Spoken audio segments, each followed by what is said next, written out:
नमस्कार सर, बहुत-बहुत स्वागत है आपका। अंजू जी नमस्कार। कुछ समय बाद आपके प्रोग्राम में फिर आने का मौका मिला आज। बड़ी खुशी की बात है। Thank you. सर ये बताइए कि आपके पुराने दोस्त केजरीवाल पंजाब में क्या कर रहे हैं? सारे के सारे तिहाड़ रिटर्न्स को उन्होंने पंजाब में भर्ती कर लिया और मुझे तो ऐसा लग रहा है कि बहुत जल्दी वो भगवंत मान की कुर्सी पर बैठने की तैयारी कर चुके हैं। अपने घर में जाके तंबू में आग लगाना कोई केजरीवाल से सीखे।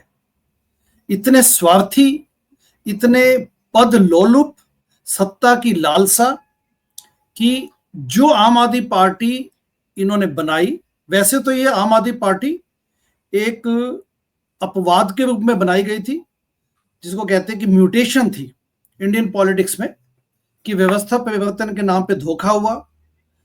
दुनिया भर के लोगों को, हमारे जैसे लोगों को बरगलाया गया कि व्यवस्था परिवर्तन लेके आएंगे। So it was an anomaly, एक म्यूटेशन थी। अरविंद केजरीवाल स्वयं चुनाव हार चुके हैं नई दिल्ली विधानसभा से। अब पंजाब में जाके बनी बनाई सरकार को इसलिए उजाड़ने में जुटे हुए हैं क्योंकि इससे केजरीवाल को वहां पे उनकी खुशी देखी नहीं जा सकती। पंजाब की जनता ने मैंडेट दिया आम आदमी पार्टी को 2022 में, तो उसका सम्मान करने की बजाय इनको अपने स्वार्थवश अब ये चाहते कि मैं कहां फिट होऊंगा, इसलिए वहां पे जा चुके हैं। और देखिए किस प्रकार से आने वाले समय में ये अपनी पार्टी के लिए खुद एक प्रकार से दानव इसके लिए साबित होंगे। सर ताज्जुब की बात तो ये है ना कि प्रभारी बना दिया सिसोदिया को, सह प्रभारी बना दिया सत्येंद्र जैन को, विभव कुमार को पहले वहां फिट कर दिया है, विजय नायर को वहां पर फिट कर दिया है। तो जितने भी तिहाड़ रिटर्न्स हैं, क्या उनको एक सोची समझी रणनीति के तहत वहां बसाया जा रहा है ताकि जब कभी भी एफआईआर दर्ज होगी या जांच एजेंसियां उनको ढूंढने के लिए आएंगी तो सीधे सीधे हाथ ना डाला जा सके इन सब पर? एग्जैक्टली देखिए, अब आज की तारीख में अरविंद केजरीवाल न तो विधायक है, न उनके पास कोई पॉलिटिकल इलेक्टेड पोजीशन है जिसके माध्यम से वो कह सके कि मैं जनता का चुना हुआ प्रतिनिधि हूं। अब उनके सिर पे इस वक्त भी आज की दिनांक में वो एक बेल पे छूटे हुए एक्यूज्ड हैं तिहाड़ जेल में। वापिस उनके जाने का समय आ चुका है। तो ये केसेस अब लड़ेंगे कैसे? पहले तो अभिषेक मनु सिंघवी को मोटा मोटा पैसा दे दिया जनता के टैक्स पेयर्स के मनी पे, अब लड़ेंगे कैसे? क्योंकि वो तो करोड़ों रुपए लेते हैं, करोड़ों रुपए लेते हैं एक एक पेशी के, लाख रुपए। तो अब इनकी चिंता ये है केजरीवाल की कि मैं लेके कैसे आऊंगा, अपने जेब से कैसे, पॉकेट से कैसे अपनी लीगल फीस, क्योंकि इनकी लीगल ट्रबल्स बढ़ने वाली है। जैसा अभी 571 करोड़ सीसीटीवी कैमरे में, देखिए सीसीटीवी के नाम पे तो आए थे ये कि सीसीटीवी कैमरा लगा देंगे, वुमेन सिक्योरिटी, ये वो। अब डिजर्व मूवमेंट आ चुका है इनका।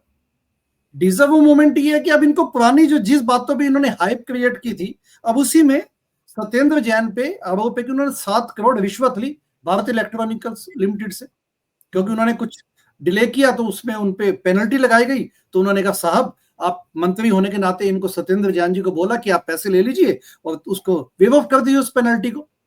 तो उन्होंने 15 करोड़ की पेनल्टी जो लगनी चाहिए थी, 7 करोड़ सत्येंद्र जैन ने, ये एक्यूजेशन है कि इन्होंने अपनी पॉकेट में रिश्वत के रूप में ले लिया। केजरीवाल पे और केसेस खुल गए हैं लीकर स्कैम के अलावा।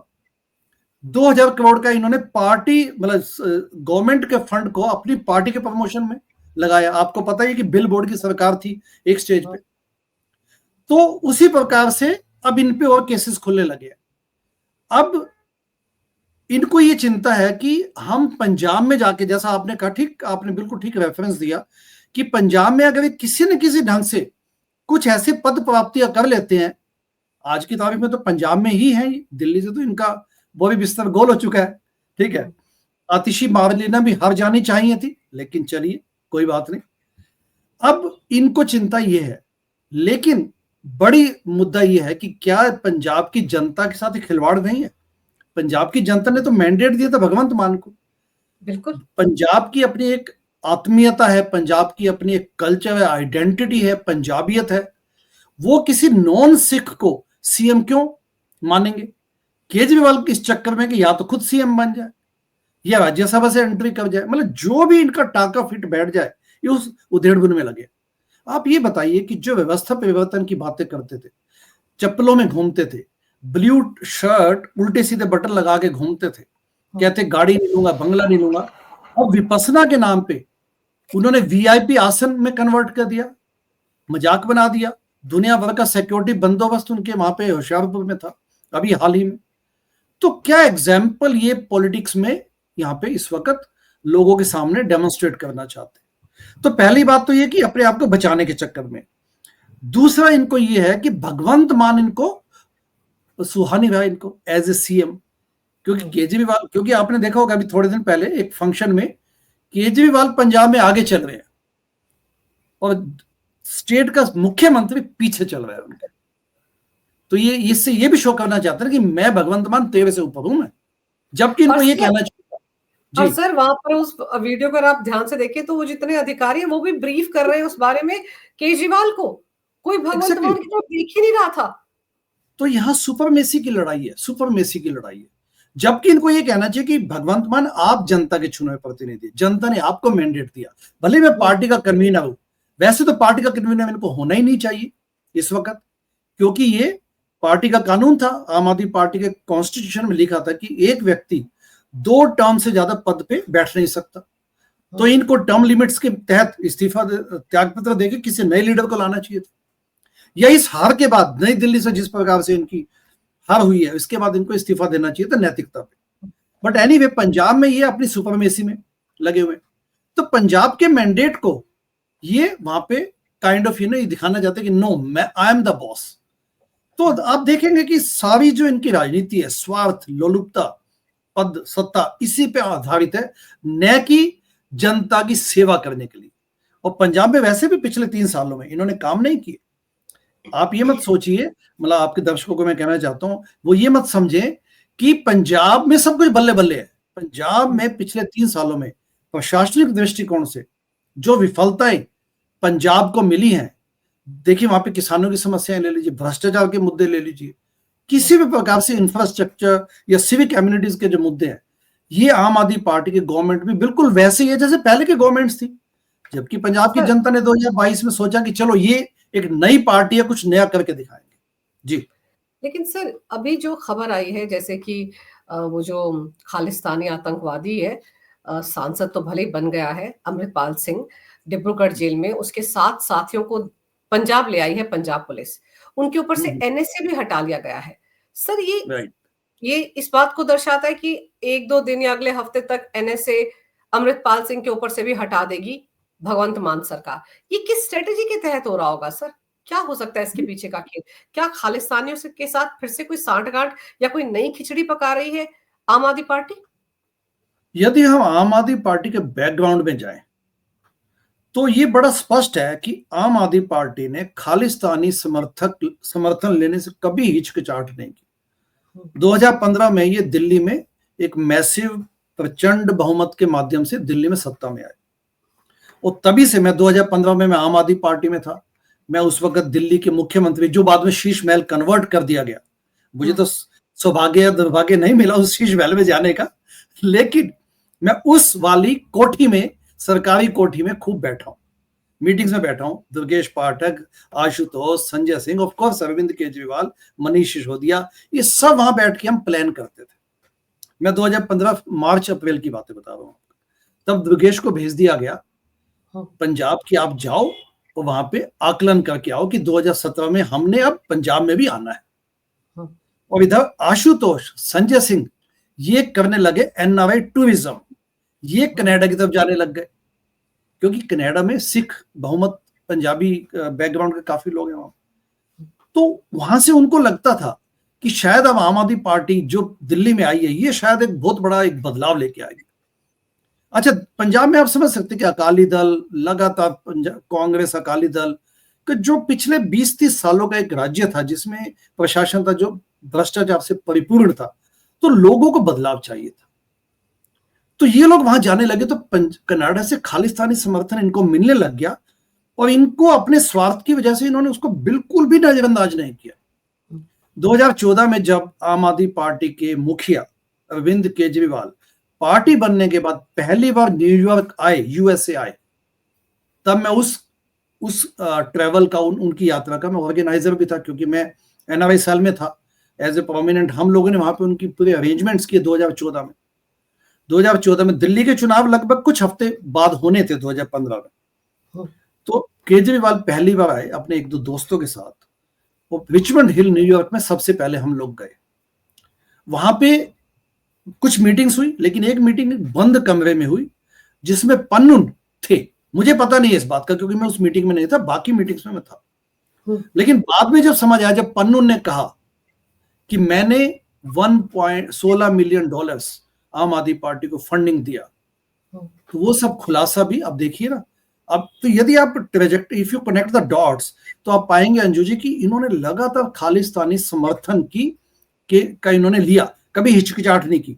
मेरी वेब सीरीज ट्रांसपेरेंसी पारदर्शिता में कुमार विश्वास ने बताया कि कैसे अरविंद केजरीवाल ने उनको बताया कि यदि पंजाब टूट के अलग देश भी बन जाए खालिस्तानी समर्थक के अंदाज में, तो कोई चिंता नहीं है, मैं नए देश का एक प्रधानमंत्री बन जाऊंगा।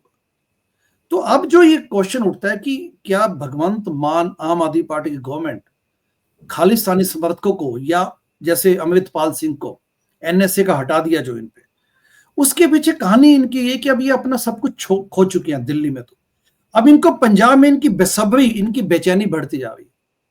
तो ये चाहते हैं ना किसी ढंग से कुछ ऐसे डिवाइसिव इश्यूज पैदा किए जाए जिसमें वहां की भले ही अमन चैन शांति हमें तिलांजलि देनी पड़े, लेकिन हम सत्ता में आने के लिए कुछ भी कर सकते हैं।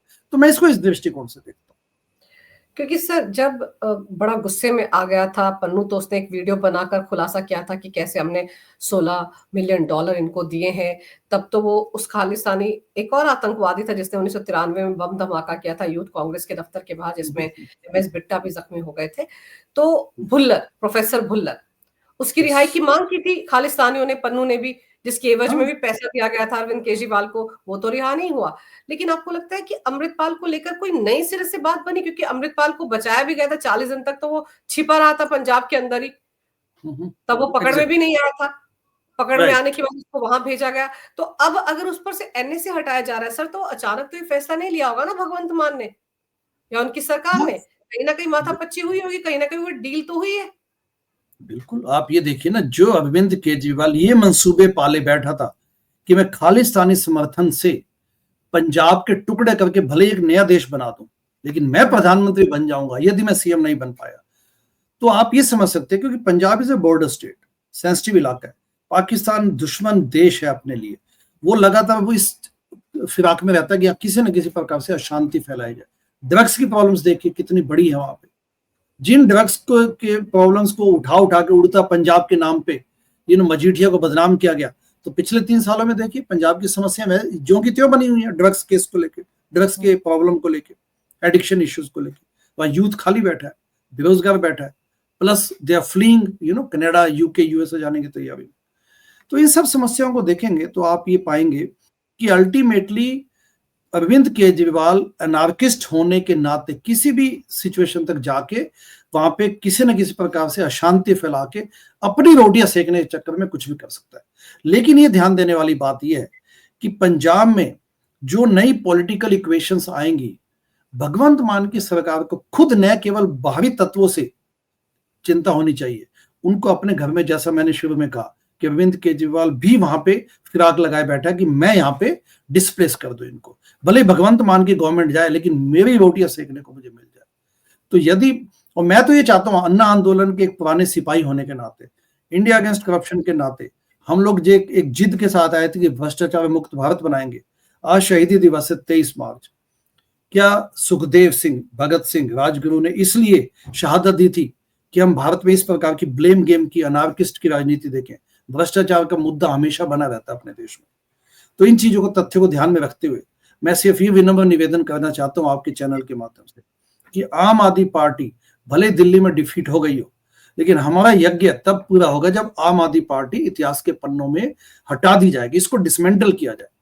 भले उसके लिए कांग्रेस, बीजेपी, दूसरी पार्टी कुछ भी करे, लेकिन आम आदमी पार्टी जब चुनाव होंगे 2027 में, तो आम आदमी पार्टी पंजाब एक अलग यूनिट बने और केजरीवाल इस पूरे इक्वेशन से हटा दिया जाए।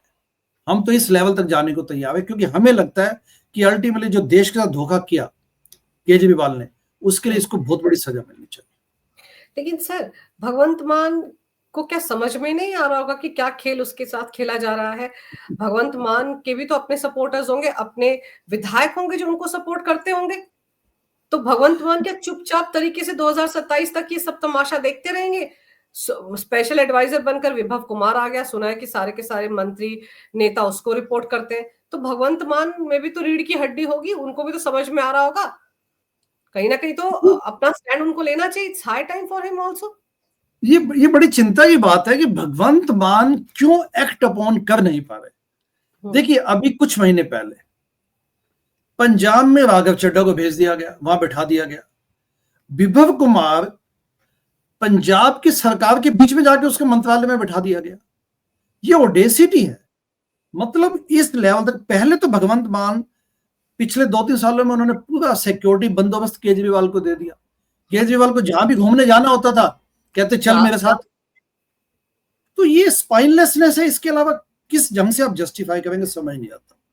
जबकि एक जट सिख है, पंजाबी विरासत के व्यक्ति हैं, चुनी हुई सरकार के वहां पे मुख्यमंत्री हैं, मैसिव अच्छा खासा मैंडेट मिला हुआ है। 117 सीटों में से पंजाब के एमएलए में से 93 एमएलए आम आदमी पार्टी के।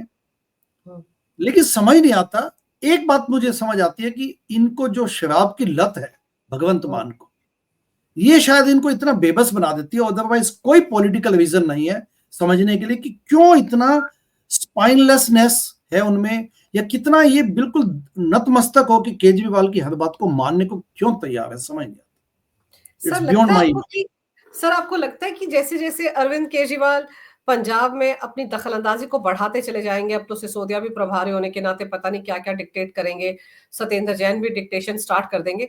मतलब हो सकता है मोहल्ला क्लिनिक को लेकर या वो जो शिक्षा व्यवस्था है उसको लेकर सवाल जवाब करना शुरू कर दें।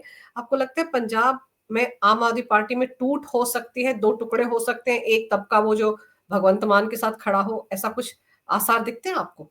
एग्जैक्टली, बिल्कुल ऐसा ही होगा आने वाले समय में। क्योंकि जैसा कि अब ये तो भगवंत मान को भी समझ आता है कि केजरीवाल उनके सिर पे जबरदस्ती आके बैठ गया। केजरीवाल के पास कोई नैतिकता नहीं है पंजाब में जाके एक बनी चुनी हुई सरकार को किसी प्रकार से किसी भी ढंग से उसकी शांति भंग करने की। लेकिन जैसा केजरीवाल जैसा है, आप जैसा जानते ही होने कि उनका स्वार्थ सब चीजों को ट्रम्प कर जाता है, सब चीजों पे हावी हो जाता है। तो अब उस सिचुएशन में अब जब जाके बैठे हैं, तो पंजाब में एमएलए भी तो बैठे हैं, पंजाब की जनता भी देख रही है। पंजाब की जनता केजरीवाल के दखल अंदाज को किसी भी ढंग से पसंद नहीं करेंगी, क्योंकि न तो पंजाबी बैकग्राउंड के, उनको ये लगता है कि पंजाब में अभी भी दखल अंदाजी है, प्लस ये हरियाणा मूल के हैं। पंजाब हरियाणा का जब भी जल विवाद होता है दोनों में ठनती है। तो इनका ये सोचना, और इन्होंने पिछले वादे भी पूरे नहीं किए। पंजाब में 33% वोट बैंक अल्टीमेटली दलित समाज से आता है। इन्होंने 2017 में आम आदमी पार्टी ने कहा था कि यदि हम सत्ता में आए, वो सिर्फ पॉलिटिकल गिमिक था इनका कि सत्ता में आए तो हम दलित व्यक्ति को डिप्टी सीएम बनाएंगे। तो 2022 में इन्होंने क्यों नहीं बनाया? क्योंकि वहां तो सत्ता में आ गए, तो वो भी मखौल या मजाक देख चुकी है जनता। तो मुझे लगता है कि पंजाब की जनता इस बात को बिल्कुल स्वीकार नहीं करेगी, एमएलए इस बात को मानेंगे नहीं, एंड बहुत जल्दी इनमें एक रिवोल्ट होने वाला है। और मुझे तो ये लगता है कि पंजाब में आम आदमी पार्टी पंजाब के नाम पे एक नई पार्टी बनेगी, और अरविंद केजरीवाल को जैसे एक आम होता है उसकी गुठली चूस के फेंक दिया जाता है, उसी प्रकार से इनका ऐसा इनकी अल्टीमेटली ऐसा होगा इनके साथ, ऐसा होना भी चाहिए। सर एक चीज और समझ में नहीं आती है कि ये आतिशी मार लेना, जिस तरीके से 2500 रुपए दिल्ली की महिलाओं को मिले, कब मिल रहे हैं, बैनर लगा रही हैं, पोस्टर लगा रही हैं, वो ये नहीं समझ पाती हैं, इतना दिमाग उनके पास नहीं कि ऐसा करके वो केजरीवाल को और एक्सपोज कर रही हैं। क्योंकि पंजाब में केजरीवाल ने तो फैसला नहीं लिया 3 साल होने के बाद भी कि महिलाओं को कब पैसे देने, जबकि 2022 में वादा किया गया था चुनाव से पहले, महिलाओं के वोट तो हासिल कर ली लॉलीपॉप देकर, लेकिन उनको 1-1 हजार रुपए आज तक नहीं मिला। कहीं कोई रजिस्ट्रेशन भी नहीं, कहीं कोई ऐलान नहीं हुआ, कहीं कोई बजट एलोकेट नहीं हुआ। अरे दिल्ली में बीजेपी ने बजट तो एलोकेट कर दिया है, रजिस्ट्रेशन का काम भी शुरू हो गया है, तो यानी कि आज नहीं तो कल, अगले महीने मिल जाएगा, उससे अगले मिल जाएगा, भरोसा तो है। लेकिन वहां तो कुछ नहीं है। लेकिन वो है कि महिला प्रवक्ताओं के साथ इसी मुद्दे को उठाती रहती हैं और खुद ही केजरीवाल को एक्सपोज करती हैं। ऐसा लग रहा है कि वो केजरीवाल की वाट लगाने के लिए आई हैं। एग्जैक्टली।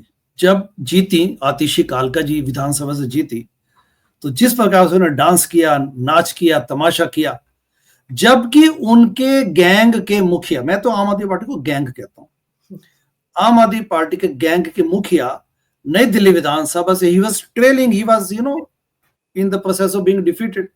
तो ऐसी सिचुएशन में इस नाच कूद की क्या आवश्यकता थी? आतिशी एक वेल नोन ड्रामेटिस्ट है, एक्टिंग उनकी बड़ी जबरदस्त है, सिर्फ लोगों को ड्रामा क्वीन के रूप में जानी जाती है। पंजाब न दिल्ली में इनके पास कुछ महीने थे एज ए सीएम, आतिशी के पास स्वयं थे। यदि इनकी मंशा होती तो जून में जब इन्होंने बोला था कि हम वुमेन को 1000 ईच देंगे, तो तब इनको मार्च में बजट के दौरान, यानी कि चुनावों से लगभग 11 महीने पहले इन्होंने बोला था। तो इनका पूरे 11 मंथ्स थे। इस प्रोसेस को, इसको कानून बनाया जाता विधानसभा में एंड इसको पास कर देते। किसने इनको मना किया था? और वैसे भी सर केजरीवाल ही रोका है कि सारे फैसले तो केजरीवाल ही लेते हैं। एग्जैक्टली, ये बात भी ठीक है आपकी। अब कमिंग टू दिस पॉइंट कि राजनीति में या डेमोक्रेसी में, लोकतंत्र में विपक्ष की एक अहम भूमिका होती है। जब दिल्ली विधानसभा के चुनाव हुए, आपको 70 में से 22 सीटें तो अभी भी मिली है, हाँ, जिसमें आतिशी खुद जीत गई। तो आप एज ए रेस्पॉन्सिबल विपक्ष अपना मुद्दे उठाइए, लोगों की सेवा कीजिए। लेकिन उन्होंने ड्रामा शुरू कर दिया कि जब बीजेपी ने ये बोला था, कांग्रेस ने ये बोला, मतलब all this kind of political one manship की हमारा हाथ ऊपर दिखना चाहिए। तो आप जानते हैं कि दिल्ली में इन्होंने कोई काम तो किया नहीं पिछले 10 सालों में, वही ट्रेजेक्टरी अभी आगे बढ़ाएंगे। सर अभी तो आप ये देखिए, एमसीडी इनके हाथ से जाने वाली है और इन्होंने जगह जगह पे कूड़ा जलाना शुरू करवा दिया है, जिससे कि बीजेपी ने भी कहा कि तो जानबूझ के पॉल्यूशन का लेवल बढ़ा रहे हैं। exactly. तो आप सोचिए ना, सफाई तो इनसे हुई नहीं, एमसीडी इनके पास ही, साफ सफाई तो कर नहीं पाए। कितना कूड़ा जगह जगह बिखरा रहता है दिल्ली में। मैं तो नोएडा में रहती हूँ, मैं तो जाना भी नहीं चाहती दिल्ली। अगर मुझे जाना पड़ जाए तो मुझे तो सड़कें कूड़े से भरी दिखती है। अब पता नहीं रेखा गुप्ता सरकार आने के बाद कुछ बदला हो तो बदला हो, लेकिन कम से कम अब कूड़ा तो नहीं जलाना चाहिए ना, ये भी तो। और इस तरह की टुच्ची हरकतें तो आम आदमी पार्टी करती रही है, इसमें नया कुछ नहीं है। और बिल्कुल दिल्ली में देखिए, कूड़े का जो मुद्दा है, गार्बेज इश्यू एक बहुत बड़ा मुद्दा है। और मैं एक तथ्य, क्योंकि आपने बिल्कुल ठीक बात कह दी है, पूरी इसमें बात कह दी है दिल्ली के मुद्दे पे, लेकिन मैं एक तथ्य भी आपके सामने रखना चाहता हूं आपके दर्शकों के लिए। 11,000 मीट्रिक टन कूड़ा डेली दिल्ली में उत्पन्न होता है। उसमें से इनके पास, एमसीडी के पास कैपेसिटी है उनको प्रोसेस करने की सिर्फ 8,000 मीट्रिक टन। तो यानी कि 3,000 मीट्रिक टन कूड़ा तो डेली अनप्रोसेस रहता है। इनके पास पिछले 10 साल में इनके पास क्या टेक्नोलॉजी की मदद लेके इस काम को पूरा नहीं कर सकते थे? ये मतलब ये दिखाना चाहता हूं कि किस प्रकार से आम आदमी पार्टी गवर्नमेंट इनसिंसियर थी, इनकैपेबल थी, इनको निकम्मापन थी इनकी इस लेवल की। इनको कोई टेक्नोलॉजी की मदद लेके इस मुद्दे को सॉल्व करना ही नहीं था। इसलिए दिल्ली की जनता आज 3 पहाड़ जो बड़े बड़े पहाड़ है, गाजीपुर, भलसवा और ओखला में, ये अभी भी वैसे के वैसे खड़े। और ये हो भी नहीं सकते, क्योंकि जैसा मैंने कहा, डेफिसिट है पहले से। उनके पास टेक्नोलॉजिकल मापदंड है नहीं पूरे उसको पूरा प्रोसेस करने के लिए। तो अब उसके बाद इस किस्म की हरकतें करना, पॉलिटिकल आपस में एक दूसरे ब्लेम गेम करना, लोगों को तंग करना, ये पहले भी करते थे। आपको ध्यान होगा, जब सत्ता में आए थे 2015 में, आम आदमी पार्टी जब आई थी सत्ता में, तब एमसीडी बीजेपी के पास थी, मेजोरिटी उनके पास थी। तो उस वक्त ये उनको तंग करने के लिए कहते थे कि वहां पे कूड़ा करकट फैलवा देते थे। करकट डूमा में, खासकर पटपड़गंज में, आपने ध्यान दिया होगा कि वहां पे कूड़ा फैलने देते थे जानबूझ के, क्योंकि एमसीडी के सैलरी रोक लेते थे। सैलरी उस वक्त एमसीडी के सेंट्रल गवर्नमेंट से पहले स्टेट गवर्नमेंट के पास आती थी, और उसके बाद डिसबर्स करने का काम दिल्ली गवर्नमेंट के पास था। तो उसमें भी अपने पॉलिटिकल स्कोर गेन करने के लिए, मतलब कि हमारी कुछ कद बढ़े, बीजेपी पूरे लाइट में दिखे, तो इस किस्म के तमाशे करते थे। और अभी ये सेम जो आपने एग्जांपल दिया, same they are doing the same thing. Sir हारे हुए उम्मीदवारों को बड़ी बड़ी जिम्मेदारियां दे दी हैं केजरीवाल ने। दिल्ली में प्रदेश अध्यक्ष बना दिया है सौरभ भारद्वाज को, जो कि बेचारे हाशिए पे चले गए थे। कैसे रोग आ रहे थे जब हार गए थे कि अब तो मैं बेरोजगार हो गया। तब तो मुझे पहली बार समझ में आया कि नेता बनना एक रोजगार है, मंत्री बनना एक रोजगार है। उनके लिए रोजगार था। फिर यूट्यूब चैनल लेकर आ गए थे। अब तो कम से कम आतिशी मार्लेना के बगल में फिर से बैठ जाएंगे प्रेस कॉन्फ्रेंस करने के लिए। आपको लगता है कि आतिशी मार्लेना जिस तरह से बेलगाम होकर कुछ भी बोलती है, उनके पर कतरने के लिए अरविंद केजरीवाल सौरभ भारद्वाज को लाए? एग्जैक्टली, बिल्कुल ठीक है आपकी बात। तो आतिशी मार्लेना पहले भी ऐसा कर चुकी हैं। यदि आप आतिशी मार्लेना के बैकग्राउंड में जाएंगे, आम आदमी पार्टी के के चैप्टर में, तो आप देखेंगे कि जब योगेंद्र यादव जी, प्रशांत भूषण, इन सबको पार्टी से निष्कासित किया गया, तो उनके कैंप में थी। अब उसके बाद इनको अब लगा कि मेरा भी पॉलिटिकल कैरियर यहाँ खत्म हो जाएगा। तो अब देखिए, योगेंद्र यादव जी और प्रशांत भूषण, भले ही मैं आइडियोलॉजिकली उनसे सहमत नहीं हूं, लेकिन फिर भी उन्होंने अपने पॉलिटिक्स में अपना जो भी जिम्मेदारी, उन्होंने जो अपना कंट्रीब्यूशन दिया। अब ये उस कैंप में बैठी थी, इनको लगा कि मेरा तो पॉलिटिक्स खत्म यहाँ पे। तो फिर ये सचिवालय में आके, क्योंकि मैं सचिवालय में उन दिनों बैठता था, और मैं ये आपके जो विभव कुमार, आशीष तलवार और जो मिस्टर शर्मा थे जो प्रेस सेक्रेटरी, इन सब के रूम में भी, वहां पे भी बैठता था। तो मैं देखता था कि ये वहां पे आती थी, आतिशी मार लेना, और वहां पे अपने गिड़गिड़ाना, अपना रोना कि अब मैं क्या करूं, आई एम सो सॉरी, मतलब रिपेंटेंस की भाषा इनकी थी। फिर इनको वापस रिहेबिलिटेट किया गया, ये मनीष सिसोदिया के साथ इनको जोड़ा गया, और उसके बाद अब आप जान चुके हैं कि पिछले 10 सालों में उन्होंने फिर कैसे अपने आप को अपना स्थान बनाया। अब यदि आप, इनकी पॉलिटिकल एम्बिशंस इतनी है कि किसी के लिए कुछ भी कर सकती हैं, शी कैन डू एनीथिंग, तो बिल्कुल इसी ढंग से अब इनको, इनके पर कतरने के लिए ये सब पॉलिटिकल गेम्स खेले जा रहे हैं दिल्ली में। चलिए सर, अभी तो केजरीवाल रायता फैलाने की पूरी तैयारी में है। पंजाब में सबके सब भर्ती हो ही गए हैं, और अब सबसे बड़ा सवाल ये है कि अमृतपाल पर से जब ये एनएसए हटाने का फैसला लेंगे, ऐलान करेंगे, तब पता चलेगा कि इनकी सही मायने में पन्नू के साथ किस तरह की डीलिंग हुई है।